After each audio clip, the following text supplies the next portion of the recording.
I told him, and I watched his eyes go quiet. Not angry, not even shocked, just distant. Like he was reaching back through every memory we'd ever shared, every scraped knee I kissed, every late-night talk, every birthday candle blown out with me by his side, trying to figure out if it was still real, if I was still real. And then, he did something I didn't expect, something that still keeps me up at night. He stood up. He looked me straight in the eye, and with a voice that didn't sound like my little boy anymore, he said, "I already know. This isn't a story about right or wrong. It's not about perfect mothers or tidy endings. It's about love that gets messy, about truths that wait too long, and about a boy who had to become a man the moment he found out he'd been living someone else's story. So before we begin, I need you to know this. This isn't easy to tell, but it's real. And if you've ever loved someone so fiercely it scared you, if you've ever kept a secret because you thought it was kinder that way, then maybe, just maybe, you'll understand me. Subscribe to Heartfelt Tales Unfold, where we tell the stories that live in the quiet spaces between guilt and grace. Because sometimes, the most powerful truths are the ones we whisper, even when they deserve to be screamed. I'm a woman in my 40s. I live in a house with beige walls, polished floors, and picture frames that hold smiles from better years. From the outside, you'd say we look like any other family. Stable, comfortable, normal. But inside, everything feels like it's just holding itself together. I've been tired for a long time. Not the kind of tired that sleep can fix. The kind that lives in your bones. The kind that comes from pretending everything is fine when it isn't. From waking up every day with a secret pressing against your chest and going to bed with it curled up beside you like a second heartbeat. I carried that secret for 16 years. I buried it so deep that sometimes I forgot it was even there. Sometimes I actually believed he was mine by blood. But love doesn't need biology. Or at least, that's what I told myself. David. He's 16 now. My son. My boy. Kind-hearted. Too kind, sometimes. He always noticed when I was having a hard day. He'd bring me tea, sit with me in the kitchen, even when his friends were calling. He never asked for much. Never pushed too hard. Just loved me in that quiet way boys do when they're not sure if it's okay to show how much they care. He's smart. Top of his class. Loves music more than sports. Always had more questions about the world than I could answer. He was my shadow when he was little. And even now, even in all his teenage distance, he still looked at me like I was his home. But something changed. Or maybe it had always been there, and I just refused to see it. He's always been distant from his father. My husband, Mark. Their relationship was complicated. They never fought, but they never really connected either. Mark was the kind of man who believed providing was enough. Long hours at the office. Long silences at the dinner table. His love came in the form of bills paid and doors locked at night. After we couldn't have children together, something broke in him. He never said it out loud, but I think a part of him blamed me. And another part blamed himself. We stopped talking about it. We stopped talking about most things. Eventually, we adopted David. He was just 3 weeks old. Tiny. Soft. Eyes too big for his face. I held him, and something inside me whispered, "This is yours now." But even then, even in that joy, there was a sadness in Mark's eyes that never left. He did what needed to be done.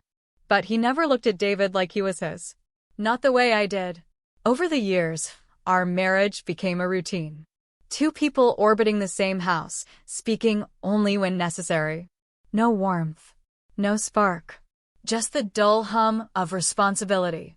The house was clean. The bills were paid. Dinner was made, the lawn trimmed, the calendar full of things we never looked forward to. It was the kind of life that looks good in pictures. But it always felt hollow. A cozy home, yes. Cushions arranged just right. Candles lit. But the warmth wasn't real. It was the kind of home that knew how to pretend. And I became good at pretending too. At smiling through the ache. At carrying that secret in my chest like it was just another part of me. David grew up inside that house. And for a long time, I thought I was enough. Enough mother to make up for the father who never really saw him. Enough love to cover the truth I'd hidden.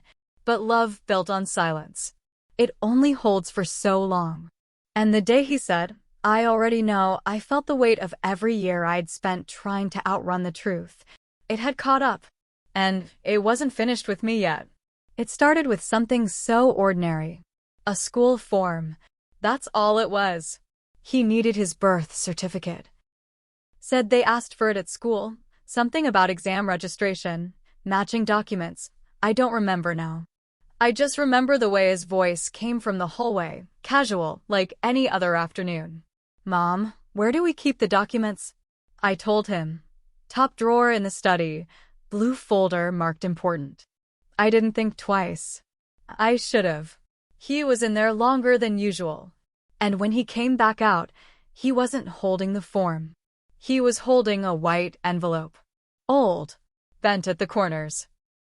His hands were shaking, but his face was still. He sat across from me. Like he always did. Same chair. Same tilt of the head.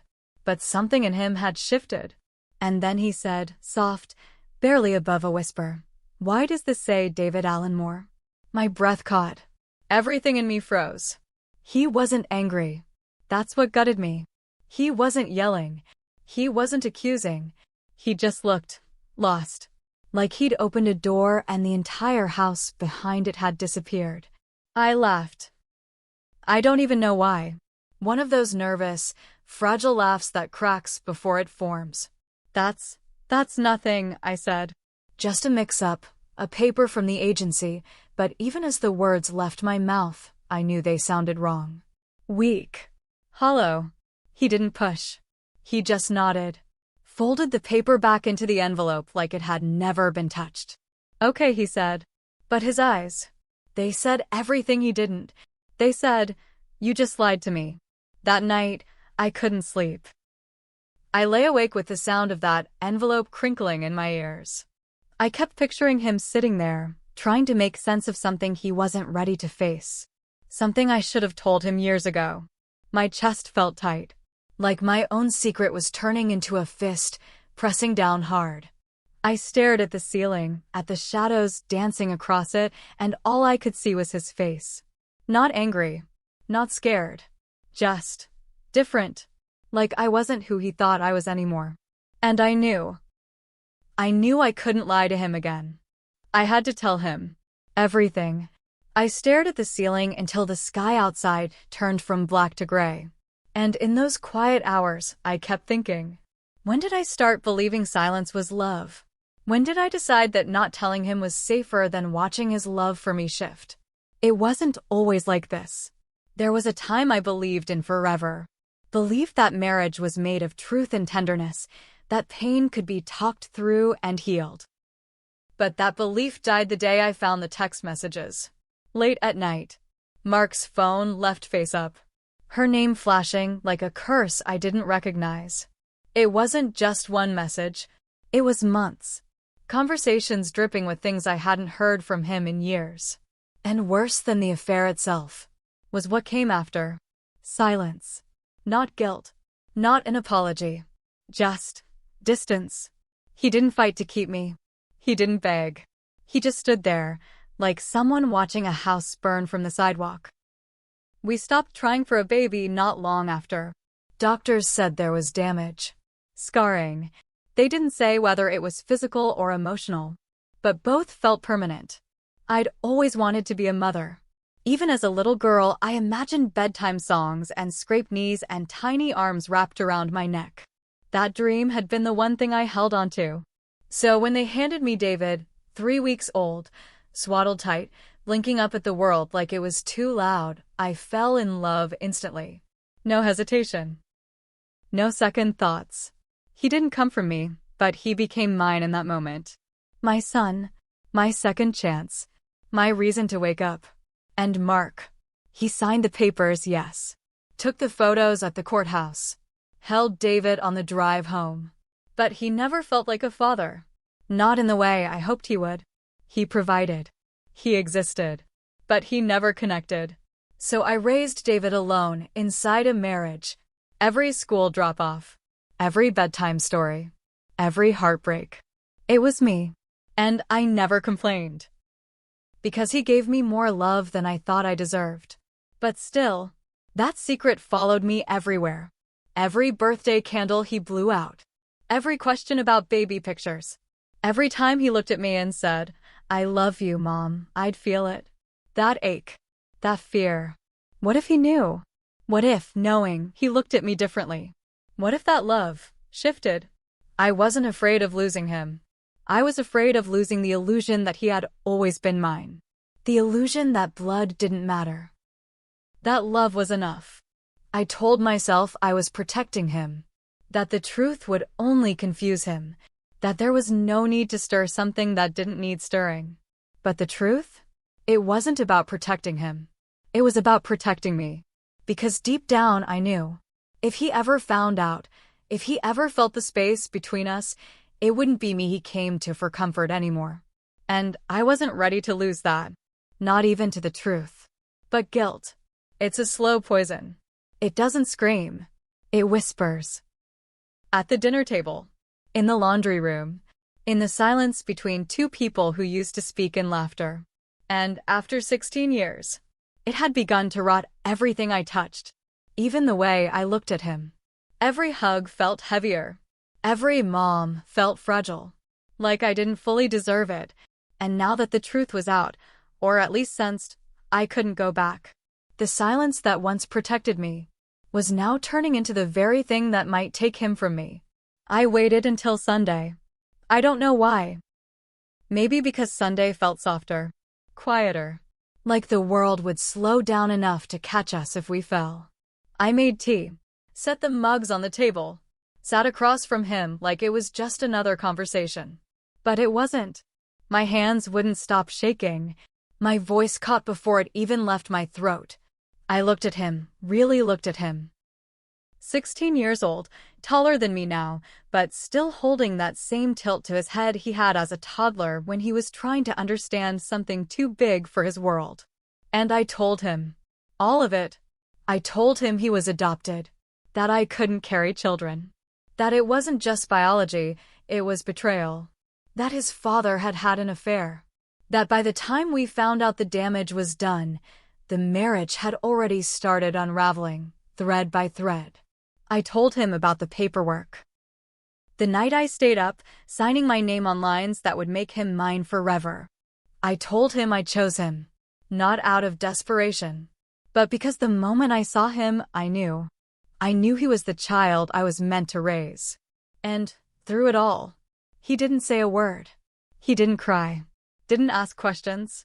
Didn't scream or storm out. He just stared. Like I was a stranger. Like every word was a crack in the floor beneath him, and he was just trying not to fall through. Then he stood up, turned, and walked out the front door without looking back. I didn't follow. I sat at that table until the tea went cold. Until the sun dropped behind the window and the house fell back into silence. He didn't come home until after midnight. Didn't say where he'd been.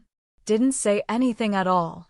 And the days that followed were worse than I imagined. He started skipping school, coming home late. Sometimes he wouldn't eat. Sometimes he'd eat like he hadn't in days. He wouldn't talk to me.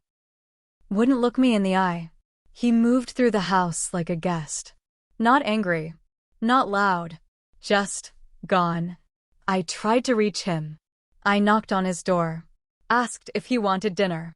Told him I loved him. He'd nod, say okay, and go right back to staring at the ceiling. Mark noticed, of course. But all he said was, "You should have told him sooner." No comfort. No softness. He didn't even ask if I was okay. It was like I had done something wrong. Like telling the truth made me the villain. But I didn't do it for Mark. I did it for David. Because secrets rot from the inside.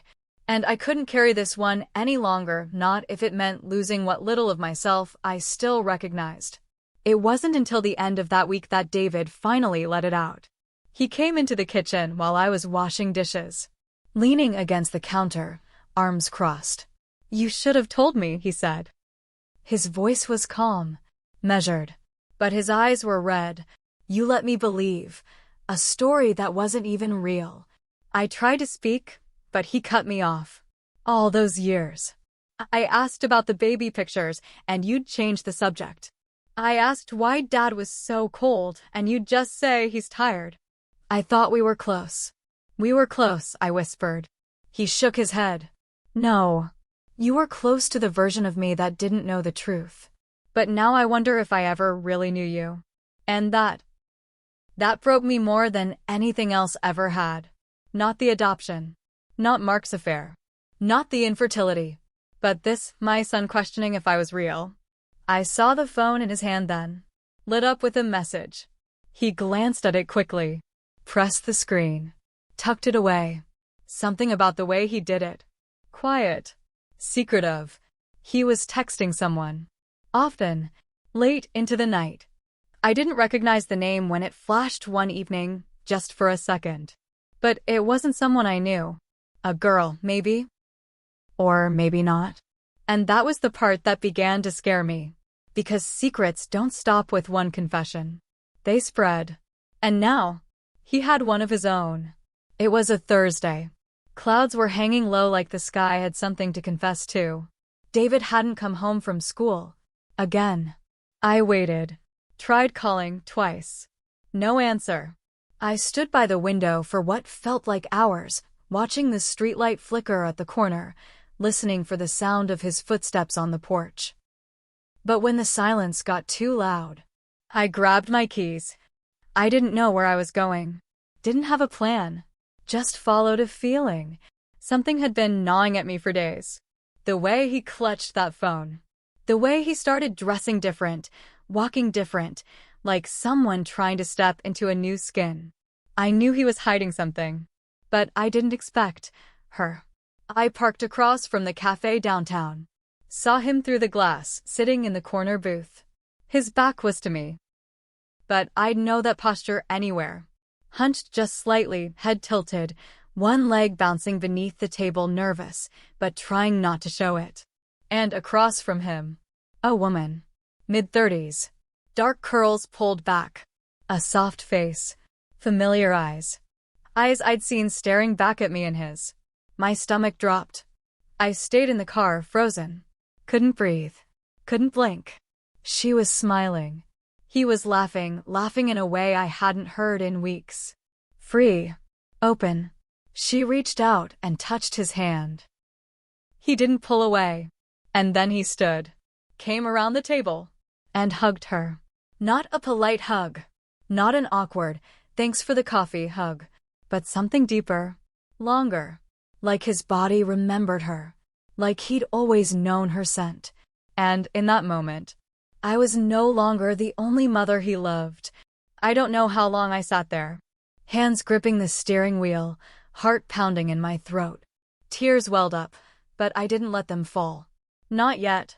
She looked at him the way I used to. Before the weight of secrets, before the silence. Like he was whole. Like he belonged. He had found her. Through the documents, probably. Maybe he'd been searching longer than I realized. And she hadn't known he was looking. I could tell by the way she kept stealing glances at him, like he was a miracle she never thought she'd see again. When they stood to leave, I ducked lower in the seat. Watched them walk together down the street. Not mother and son. Not yet. But something was forming.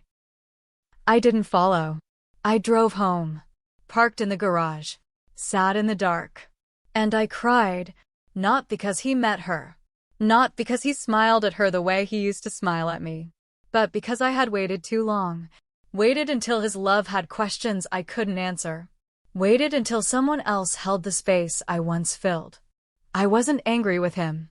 How could I be? He was looking for something I took away. Something I buried beneath good intentions and quiet guilt.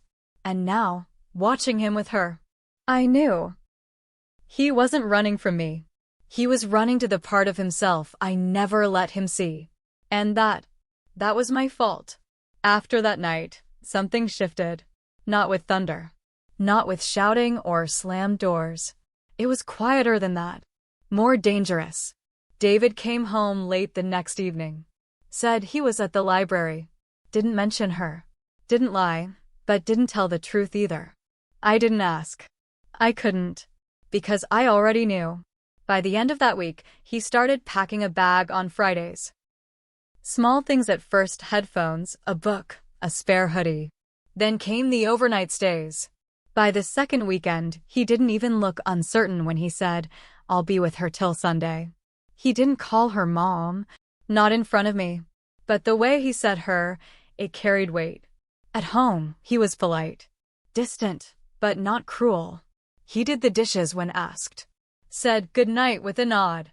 His room stayed clean.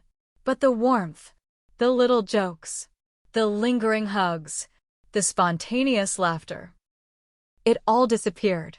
I'd walk past his room and see him sitting by the window, phone in hand, headphones in, eyes lost in a world I no longer belonged to.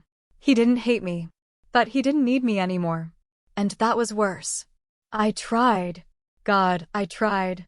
Made his favorite dinner, chicken stir-fry with too much garlic, just how he liked it. He ate quietly. Said it was good. Went upstairs before I could ask how school was going.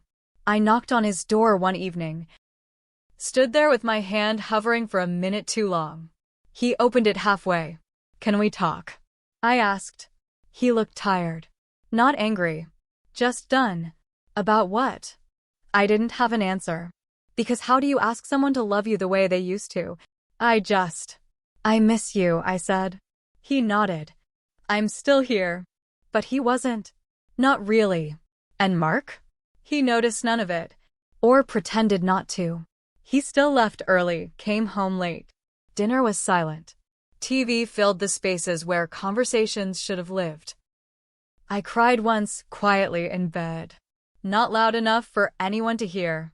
The next morning, I made coffee, folded laundry, watered the plants. Just like always. Mark didn't ask what was wrong. He never did. We lived like roommates now. Sharing a roof, sharing bills. Nothing more. The house felt colder, even when the sun was out. Like joy had left the building and taken all the warmth with it. And me? I was somewhere in between, no longer the mother he clung to. Not yet the woman he forgave. Have you ever hidden a truth? Not because you meant to deceive, but because you were afraid of what the truth might undo. Have you ever kept something buried? Convinced that silence was safer than pain? I did. For 16 years.